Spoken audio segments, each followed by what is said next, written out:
sponsor this morning. My name is Paula Jarvis, and if I don't know you, I'm looking forward to getting to know you better. I'm from Ludington. Originally, I've been in San Antonio, Texas for 16 years, and I couldn't have chose or designed a better job to come back to the community for. I was ready to come back to small community. I was ready to connect with people again, and to be able to do so on behalf of the youngest people in Mason-Lake and Oceana County. It's a real pleasure to be here.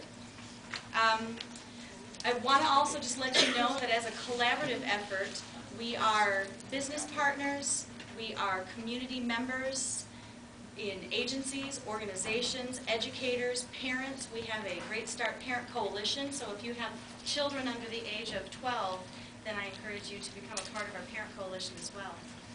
But as a collaborative, what we're doing is we are trying to help create a new or a stronger support system to get our 0 through 5-year-olds better prepared for school, because as you can imagine, as you know, if they're not ready to learn in kindergarten, then everything stalls out and success goes down from there on out. It's a struggle and it's a battle. So hitting them at the very basics, at prenatal through 5 years old, is our best defense. And I'm sorry we didn't get it all set up, or it didn't really work out for us. Not for lack of trying. Our friends at the library tried so hard this morning. I had a 3-minute kind of a commercial video that comes from the Detroit area, built and designed by the ECIC, which is the Early Childhood Investment Corporation. And it's a wonderful video. I'm going to pass it along to Megan and Kathy, Sarah, and make sure that they email it to you as well and you get a chance to view it. Because as business members of the community, it speaks to you and why what we do is important and how you connect to that. I've had business owners in the past talk to me about, well, I don't have a kid's business. I don't service children. You do. In fact, as I look at a community and who is the most influential person in the life of a 0 through 5-year-old, parents are first. We all know that. But really, you as employers are some of the most influential people in the lives of a family of young children. If they don't feel safe and comfortable taking care of the needs of their children because of work, that becomes an obstacle. If they are allowed the flexibility to do what they need to do for their children, then you have influenced them in a positive way. You are a huge influence in this community. And not only for your employees, those of you that service children, whether it be just providing a space in your environment for kids to keep busy while you're dealing with parents as clients, or if you actually, have a restaurant, you deal with menus, you deal with children's insurance issues. So for family is another part, for your employees is a part, and also what is your investment into the community in regards to 0 through 5-year-olds. I think most of the time when people think about early childhood and helping that initiative, you all think daycare and child care, early education. We actually have 5 points that the Great Start system statewide deals with. And those 5 include child care, but it also includes the physical health and well-being of both prenatal mothers and infants and toddlers, social behavioral health, because any kindergarten teacher can tell you a kid can be smart enough, but if they cannot behave because they haven't got the social skills or they haven't had that safety net as a young child, that is going to be a big deterrent to success. Also, family support, which is a big piece of what the business community can do for your employees and for the community. And then parent leadership. We've got a lot of people who have the knowledge, and being able to share that with parents that may not, they have great intentions, but they don't know how to do all the little bits and pieces. So those 5 things are what the Great Start collaboratives are doing on a very small level. We are Mason-Lake and Oceana County, and so we've looked at what our communities need, and we're trying to address that on a smaller level. We get some directives from the state. We're funded through federal, state, and private funds, which is a nice little balance so that we don't have one agenda coming at us. We have a lot of accountability, of course. I'm sure you all understand that. I mentioned that business can be for family, for employees, and for community when speaking of early childhood issues.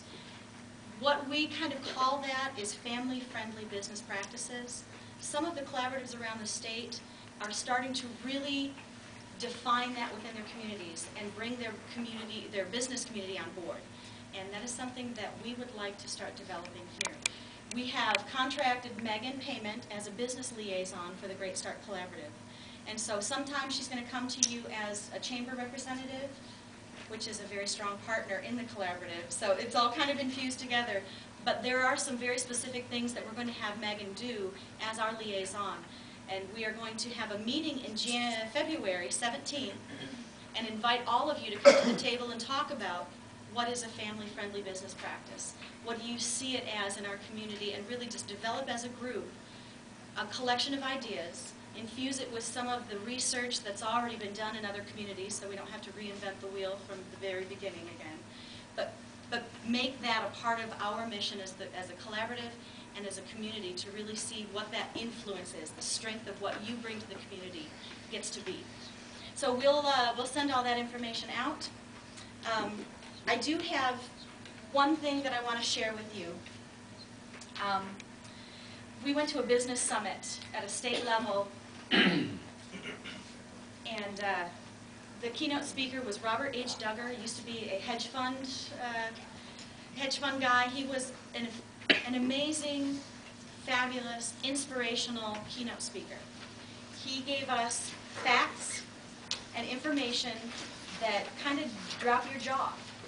And he connected it all to the business sector and why this is the biggest investment that you, as a business person, an employer, and a community stakeholder, this is your most profound investment that you can make. And today, the only thing I ask from you is a business card.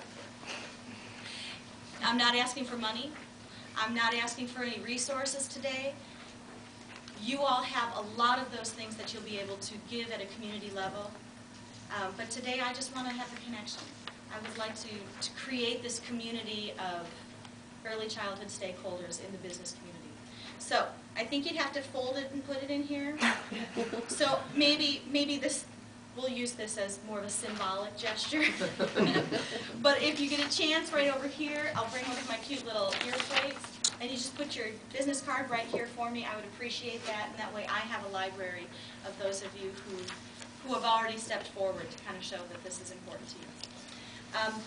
On that sheet, I put in boldface some really important things that jumped out to me in his speech. And all of his data is supported by different studies.